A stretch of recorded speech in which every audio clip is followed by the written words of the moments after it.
Nous sommes le 14 août 2021. Vous êtes au 13h de BF1 au sommaire. Une usine de fabrication de seringues bientôt opérationnelle au Burkina Faso. Les travaux avancent plutôt bien et elle devrait employer au moins 240 personnes. Et c'est grâce à l'homme d'affaires Isaka Sanfo. L'usine en construction et bien d'autres infrastructures de développement de l'économie ont été visitées par le ministre en charge des Finances. Tous les détails à suivre dans un instant. À la une également, la CAIMA, la centrale d'achat des intrants et matériels agricoles. C'est le nouvel instrument mis à disposition des producteurs agricoles du Burkina Faso. La mission de la CAIMA, c'est d'approvisionner régulièrement le pays en intrants et matériels agricoles de qualité à un prix compétitif. Les producteurs du Sud-Ouest ont reçu les premiers stocks d'engrais avec le ministre de l'Agriculture. Et puis Aruna Kaboré, le ministre en charge du commerce chez le chef de file de l'opposition politique pour aborder le sujet de la cherté de la vie. Edi Komboigo invite le gouvernement à travailler à augmenter la production pour atténuer la souffrance des populations. Vous l'entendrez tout à l'heure. Bonjour à toutes et à tous. Bienvenue si vous nous rejoignez. Toutes nos excuses pour ce retard.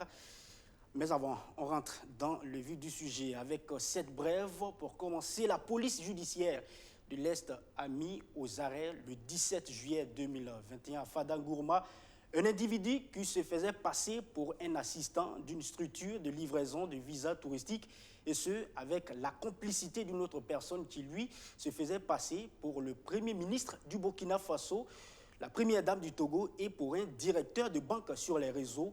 La plateforme sur, bien sûr, laquelle ils escroquaient d'ailleurs leurs victimes. Le réseau a été démasqué suite à une dénonciation d'une personne anonyme.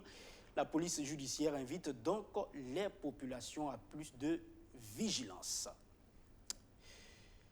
Elles sont bâties sur une superficie de 1887 hectares et à terme, elles devraient employer au moins 240 personnes. C'est une usine de fabrication de seringues et de gants. C'est un projet de l'homme d'affaires burkinabé Isaka Sanfo qui entend ainsi donner un coup de pouce au gouvernement dans sa politique sanitaire. Il a bénéficié du Fonds burkinabé de développement économique et social. L'infrastructure en pleine construction et a été donc visitée par le ministre en charge de l'économie, Sandrine Zougouri. Ancien gardien de but des étalons, Isaka Sanfo dit Dakario est aujourd'hui un homme d'affaires. Responsable du groupe Sifadjong, il entend accompagner le gouvernement dans sa politique sanitaire. Bientôt, son usine de fabrication de seringues et de gants made in Burkina verra le jour. Nous sommes d'ailleurs sur le site d'une superficie de 1887 mètres carrés. Les travaux avancent normalement et une fois terminés, il devra employer 240 personnes, dont 30% de femmes. Brique le produit lui-même, ça rentre en granulé, ça sort en piston, ça rentre en granulé, ça sort en seringue. Et nous allons employer près de 240 personnes ici. On n'a pas besoin de commander des seringues pour attendre 6 mois. On n'a pas besoin de bouillir les seringues dans les villages pour encore utiliser. Surtout que vous avez ce qu'il y a maintenant avec le Covid. Bon, c'est pour cela d'ailleurs nous avons eu l'idée de créer une seconde entreprise, voilà, qui va s'occuper des tests de grossesse, des tests de palu, des tests de Covid, des tests de cancer. On aurait un grand véhicule médicalisé qui va sillonner les provinces pour tous ceux qui veulent faire les tests. Parce que c'est nécessaire. Il ne faut pas qu'on attende tout de l'extérieur. Si le rêve de Inoussa s'est réalisé après 10 ans, c'est grâce à l'appui du Fonds burkinabé de développement économique et social. La structure est allée au constat avec à sa tête le ministre chargé des Finances. C'est une délégation plus que satisfaite. Comme lui, ils sont plusieurs à bénéficier de l'accompagnement du fonds. Il y a également la réalisatrice Valérie Kabori, à travers son projet Cinépark Academy, studio ABS situé à Saba. Un projet qui devra contribuer au développement du cinéma par la formation et la production de magazines afin de lutter contre la piraterie. Nous, acteurs chargés de ce projet, nous allons travailler à montrer le chemin pour que le fonds ait eu raison, en tout cas, de nous accompagner. Et il y a une jeunesse qui est là, qui n'attend que de s'exprimer. Donc, nous créons cet espace pour qu'ils puissent se former produire, diffuser sur site pour couper un peu la route aux pirates.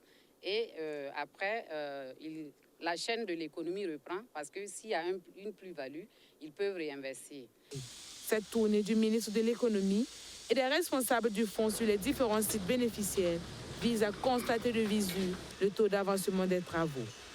En visitant ces deux structures aujourd'hui, je suis comblé parce que ça montre effectivement que notre vision, que la vision du gouvernement est la bonne et que nous devons donc poursuivre dans ce sens-là pour accompagner les Burkinabés qui ont des idées, qui ont la capacité, mais souvent qui sont handicapés dans la mise en œuvre de leurs projets par la limitation des ressources financières. Du cinéma en passant par l'industrie agroalimentaire du groupe King Mondial qui intervient dans le domaine des eaux minérales naturelles, des produits laitiers, sans oublier Burkina Washka, la délégation a fait le tour des 5 sites. Ces bénéficiaires sont tous unanimes de la plus-value de ce fonds. Le chef de file de l'opposition politique a reçu hier le patron du département en charge du commerce et de l'industrie au siège du CEFOP, Aruna Kaboré et Edi Komboigo ont abordé la question de la flambée du prix des produits de première nécessité après une séance de présentation de la situation et des mesures prises par le gouvernement, faites bien sûr par le ministre du Commerce. Edi Komboigo a recommandé donc au gouvernement de faire preuve d'ingéniosité afin d'accroître la productivité nationale, mais surtout réduire la dépendance aux produits importés. Arsène Konidamné. La flambée des prix des produits de première nécessité frappe de nombreux pays de la sous-région. C'est entre autres ce que dira le ministre en charge du commerce au chef de file de l'opposition politique. Une hausse selon Aruna Kaboré qui s'explique entre autres par la Covid-19 qui a ralenti les productions mondiales. Avec la reprise, le coût du fret a connu une augmentation vertigineuse, ce qui a eu des répercussions sur le coût de nombreux produits. Donc ainsi, les taux de fret qui étaient quasi stationnaires ont connu une hausse soutenue depuis juin 2020 à nos jours. Et on peut aujourd'hui, sur la base donc, des indices connus, montrer clairement que quand vous prenez des liaisons Europe-Afrique, l'impact sur le coût du transport maritime est souvent de l'ordre de plus 1 000 à plus 2 000 euros par conteneur de 40 pieds selon les liaisons. On peut aujourd'hui constater par exemple que les taux vers l'Amérique du Sud et l'Afrique de l'Ouest sont plus élevés que ceux qui sont donc dans les régions commerciales, les autres régions commerciales. Pour minimiser cette hausse, le gouvernement a pris des mesures. Le département du commerce a par exemple cessé de délivrer les lettres d'importation des céréales et a plafonné les prix de certains produits locaux. Pour permettre à notre pays de continuer à disposer des céréales, une décision donc de non-sortie des céréales a été prise. Une fois que cette décision a été prise, la SONAGES a été instruite d'accélérer son dispositif de déploiement donc, des boutiques témoins. Certains de nos produits sont réglementés, où il y a des prix fixés, il y a le contrôle. Le contrôle s'exerce sur quelques produits où les prix sont fixés, notamment le sucre, l'huile, le ciment. Le Burkina Faso importe 70% de ses biens de consommation. Edi Komboigo conseille donc de tout mettre en œuvre pour accroître la production nationale et ramener les prix à leur niveau d'antan. Dans le cas contraire, lui et ses camarades n'excluent rien. Il manque à ce gouvernement-là cette vision de travailler à augmenter la production, à réfléchir et à prendre les dispositions idoines, conséquentes, pour que dans les 3 mois qui suivent, les prix baissent. Si tel n'est pas le cas, ce ne serait pas la peine d'en vouloir à la société civile ou à l'opposition qui pense que si la situation pourrit, eh bien on finira par dire au gouvernement de partir. Ce n'est pas de la provocation, ce n'est pas de l'incitation à la révolte. Pour le CEFOP, la réduction de la dépendance du Burkina Faso vis-à-vis des produits importés doit être un challenge non seulement pour promouvoir les produits locaux, mais aussi pour accroître les revenus du pays. Je vous le disais en début d'édition, il faut compter la CAIMA, la centrale d'achat des intrants et matériels agricoles, comme nouvel instrument qui vient aider les producteurs à s'approvisionner en intrants sans grands efforts. Dans la région du sud-ouest, les premiers arrivages d'engrais de la centrale ont été officiellement reçus le mardi dernier par le ministre en charge de l'agriculture en tournée dans la région.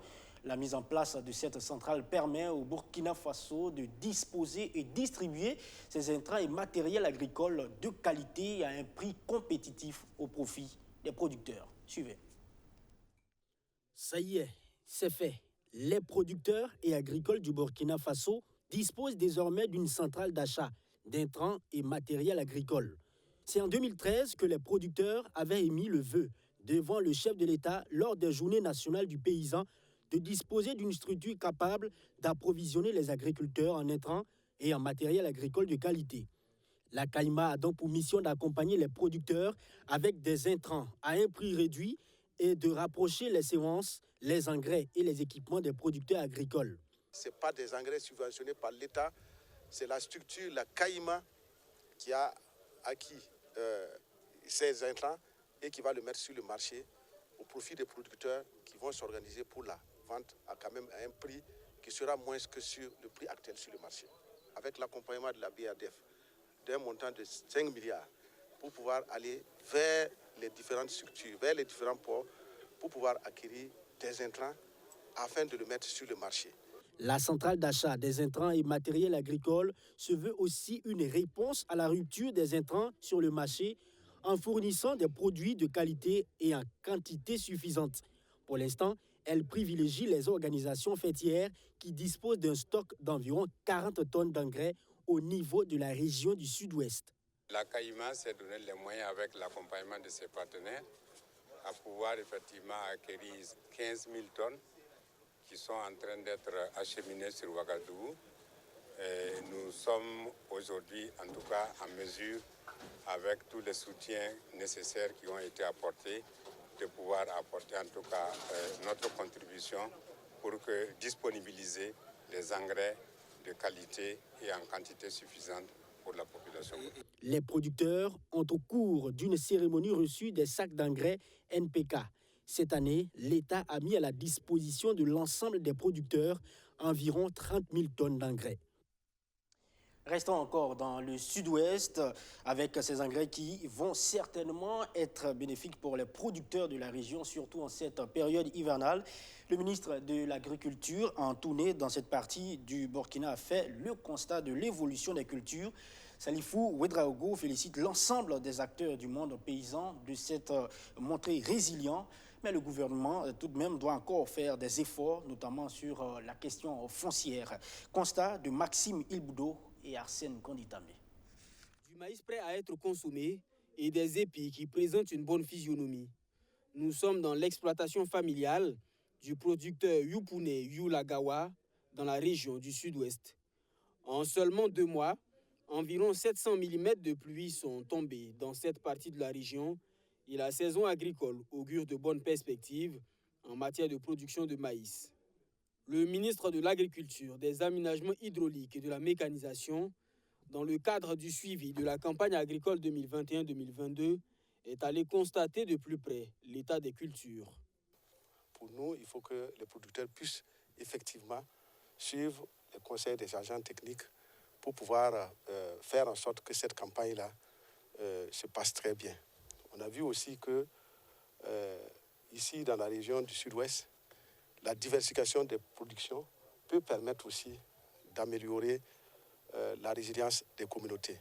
On a vu par exemple des producteurs qui sont arrivés à mettre en place du niébé qui permet de pouvoir résoudre les problèmes alimentaires pendant la soudure. Dans cette région, la production attendue est de plus de 300 000 tonnes de céréales, dont 36 000 tonnes de riz. Pour atteindre ces résultats, les agriculteurs vulnérables ont bénéficié de l'appui de l'État en intrants et en charrues pour renforcer leur résilience alimentaire et ainsi contribuer à la production nationale. Les baies de train, les équipements agricoles comme la sari, CA9, CA6, le corbiter et la humanga. Avec une sarrette tombéro. En tout cas, ça m'a beaucoup aidé. Parce qu'avant, avec la main, je ne pouvais même pas faire 1 hectare durant 1 mois avec la daba. Mais avec les baies, ça m'a beaucoup progressé. Le ministre Salifou Ouedraogo et sa délégation ont ensuite mis le cap sur le champ école paysan manioc associé au maïs promu par le projet de développement agricole. Ici, grâce au système d'irrigation goutte à goutte, le manioc est produit 2 fois par an. Sur une superficie de 500 mètres carrés, le producteur compte récolter plus de 2 tonnes de manioc. Quand je suis arrivé, je me suis rendu compte que l'activité qui pouvait promouvoir l'autosuffisance alimentaire n'est autre que le travail du manioc. C'est dans ce cadre-là que j'ai contacté le PDA qui, avec son appui, nous en sommes arrivés aujourd'hui. Une visite qui permet aux producteurs d'exposer leurs difficultés au ministre. Ce sont entre autres l'insuffisance d'équipements agricoles et la sécurisation des terres cultivables. La première difficulté, c'est une difficulté foncière. Le site est délimité, mais des gens, quand même, de façon illégale, construisent jusqu'à rentrer à l'intérieur du site. Pour sécuriser la terre, ce n'est pas toujours évident. C'est pourquoi, dans le cadre des structures du ministère, il y a une structure qui s'occupe d'accompagner les communes pour que toutes les communes puissent avoir des services fonciers ruraux. Et les services fonciers ruraux vont faciliter l'accès aux attestations de possession foncière, ce qui va sécuriser la terre. Autre difficulté relevée dans la région du Sud-Ouest, ce sont les attaques liées aux chenilles légionnaires. Environ 1800 hectares sont touchés, mais le ministre en charge de l'agriculture, Salif Ouedraogo, rassure, des traitements sont en cours pour résoudre les difficultés.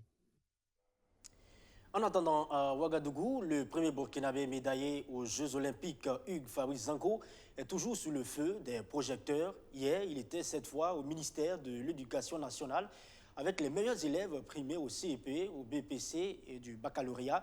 Fabrice Zango a partagé avec ses élèves son expérience entre sport et études. Il les a aussi motivés à donner toujours le meilleur d'eux-mêmes. Luc Pagmelgem. Ce que partagent en commun les meilleurs élèves du Burkina Faso et le meilleur athlète africain dans le sautoir, c'est l'excellence. Le médaillé de bronze au triple saut aux récents Jeux olympiques de Tokyo, Hugues Fabrice Zango, est au contact de ceux qui excellent comme lui, mais en classe. Le premier médaillé burkinabé aux Jeux olympiques est un exemple pour les cracks dans les études, lui-même alliant de la plus belle manière sport et études, car en plus d'être un athlète, Hugues Fabrice Zango est aussi doctorant en France. Le troisième meilleur triple sauteur au monde, Fabrice Zango, a pensé à récompenser les meilleurs au CEP, au BEPC et au baccalauréat parce qu'il lui rappelle son propre cursus scolaire et universitaire. Mon parcours, c'était un peu jalonné par l'excellence parce que j'ai tout fait pour être excellent dans tout ce que j'entreprenais en fait. Alors, on m'a souvent proposé des choses dans d'autres domaines, de faire des choses, culture, d'autres trucs, mais en fait, ça ne m'a pas forcément intéressé parce que lorsque je ne suis pas à fond dans quelque chose, alors je ne m'engage pas. Et du coup, j'allais dire que le fait que je me sois engagé aux côtés du sport et des études, je ne pouvais pas lâcher. Il fallait absolument que j'aille au bout du bout du bout. Et c'est ce qui a un peu motivé aussi le fait que je sois chercheur en ce moment, que je fasse un doctorat en génie électrique. Les meilleurs au CEP, au BEPC et au baccalauréat, récompensés récemment par le président du Faso à la faveur de la Journée nationale de l'excellence, sont honorés et ont de l'admiration pour un sportif à la tête bien pleine. C'est quelqu'un qui a su jumeler les études et le sport. Et vraiment, aujourd'hui, il est vraiment une source d'inspiration pour nous. Et vraiment, je l'admire beaucoup et par là, je veux lui dire merci pour tout ce qu'il a fait. Vraiment.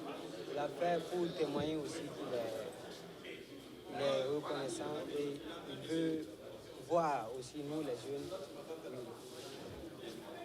nous battre et arriver aussi à son niveau. Il veut nous voir aller aussi loin comme lui. Vraiment, il est une source d'inspiration pour moi.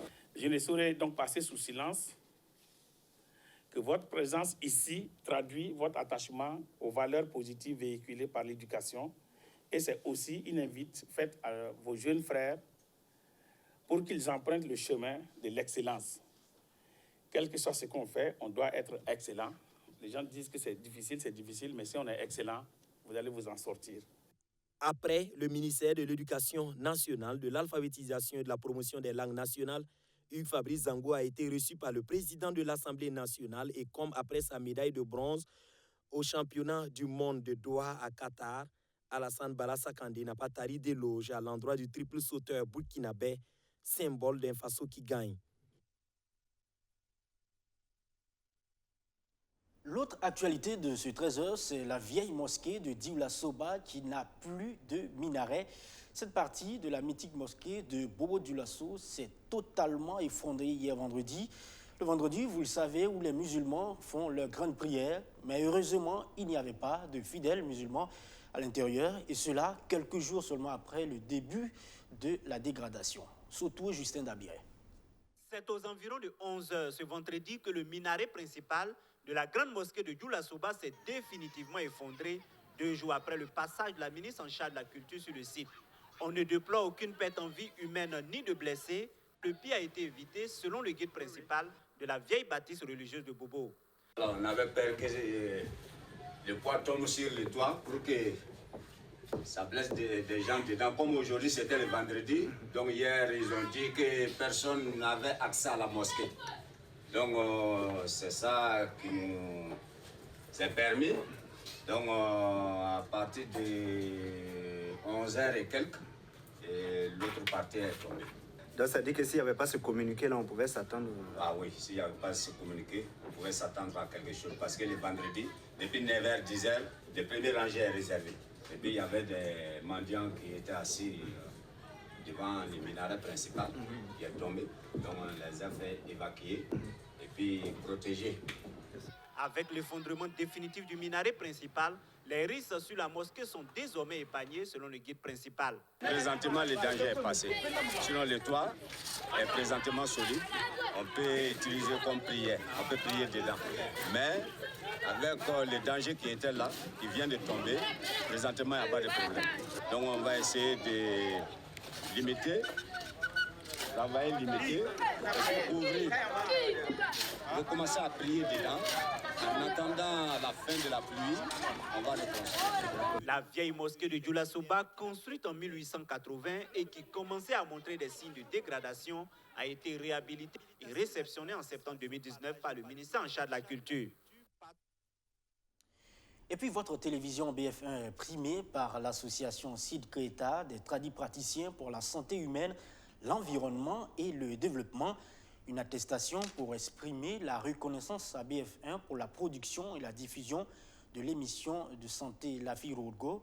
C'est une émission qui met en avant les soins bien par les plantes, j'allais dire, et le savoir-faire des tradipraticiens. Archimède Boy. Emmanuel Ouedraogo, présentateur de l'émission de santé La Fille Rogo sur la télévision BF1, reçoit ici une attestation de reconnaissance de l'association Sidketa, des tradipraticiens pour la santé humaine, l'environnement et le développement.